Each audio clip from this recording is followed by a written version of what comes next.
Have you ever wondered why Jesus told one story more powerful than almost any other? It's a story that has changed millions of lives, but almost everyone misses the most important moment. Imagine this. A young man walks into his father's house and says something that no loving son should ever say.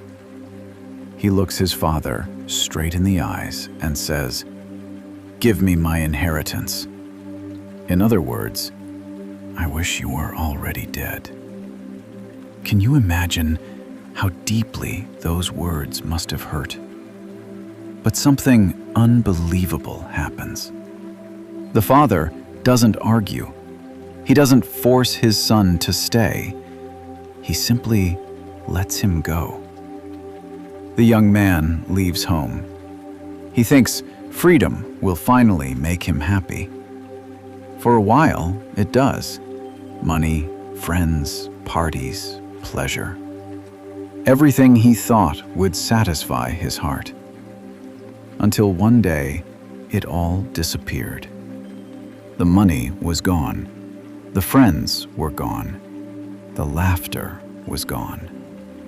And suddenly, the man who thought he had everything had absolutely nothing.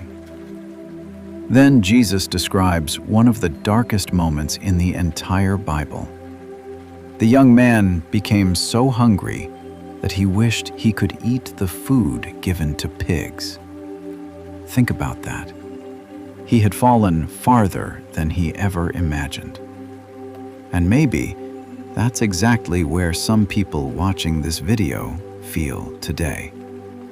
You had dreams, you had hope, you had faith. But life happened. Mistakes happened. Sin happened. And now you wonder if God could ever welcome you back. But the most shocking part of Jesus' story hasn't happened yet. Because the Father is about to do something that no one expected. And once you understand why he did it, you'll never see God's love the same way again. The young man finally came to his senses. Not because life became easier, but because pain opened his eyes. For the first time, he stopped blaming everyone else.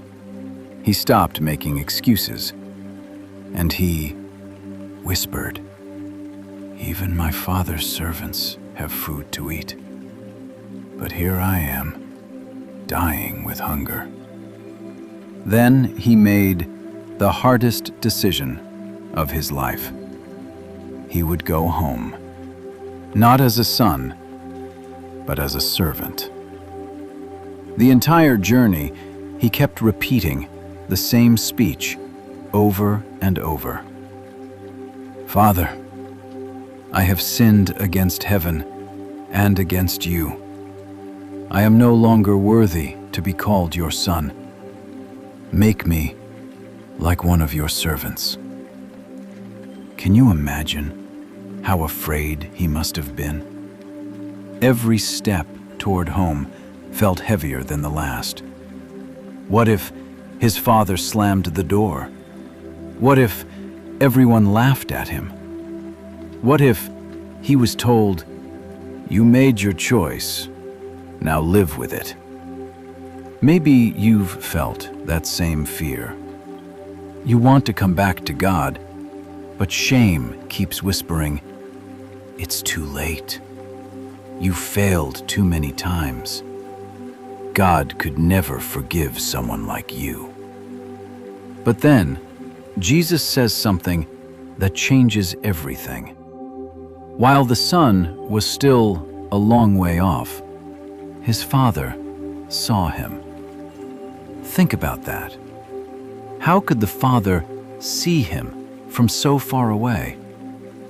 Because he had never stopped looking.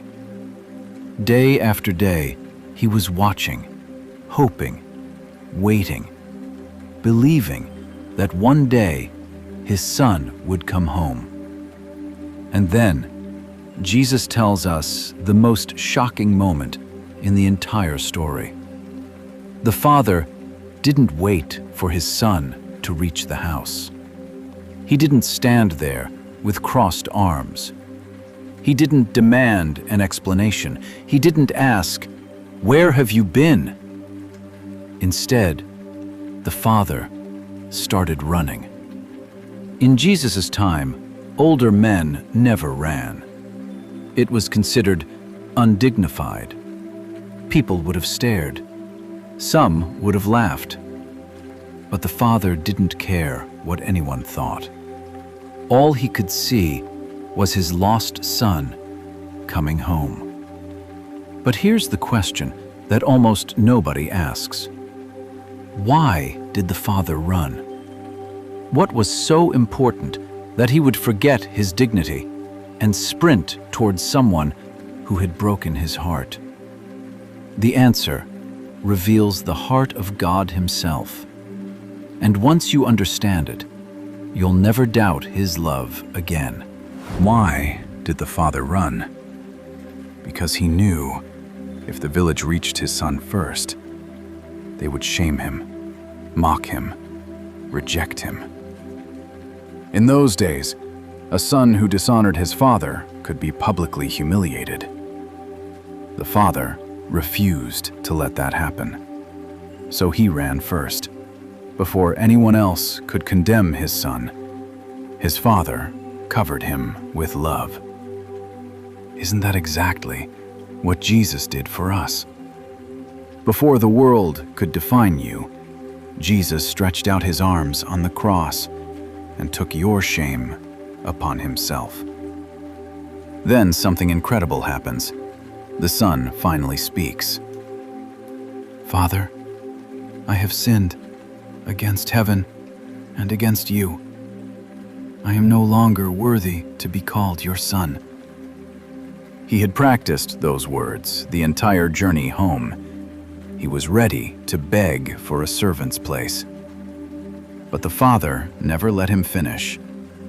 He didn't interrupt because he was angry. He interrupted because grace doesn't wait for perfect words. Instead, the father shouted to his servants, "Quick, bring the best robe and put it on him. Put a ring on his finger, sandals on his feet." Every one of those gifts had a meaning. The robe covered his shame. The ring restored his authority as a son. The sandals proved he wasn't a servant. Servants went barefoot. Sons wore sandals. The father was saying, "You didn't come home as a servant. You came home as my son." Then he said, "Bring the fattened calf. Let's celebrate, for this son of mine was dead and is alive again. He was lost, and now he is found." Think about that. The father never asked, "Where did you spend the money?" He never asked, "Why did you leave?" He never said, "You have to earn your place back." Because love was never something the son could earn. It was something the father had never stopped giving. Maybe today you feel like the prodigal son. You've made mistakes. You've wandered away. You've carried guilt for years. And you've convinced yourself that God could never welcome you back. But Jesus told this story to destroy that lie forever. God is not standing with folded arms, waiting to punish you. He's watching the road, waiting, hoping, longing for the day you come home. And the moment you take one step toward Him, you'll discover He's already running toward you. Because this story was never really about a lost son. It has always been about a loving Father. A Father whose grace is greater than your guilt, whose mercy is stronger than your mistakes, and whose love never stopped looking for you. If today's message reminded you that God is still waiting with open arms, write this in the comments: I'm coming home. Someone reading your comment may find the courage to come back to God today. And if you want more Bible stories that reveal God's incredible love, subscribe to Grace Everyday US and turn on the notification bell. Remember, no matter how far you've wandered, one step toward God is all it takes to discover He has been running toward you all along. God bless you.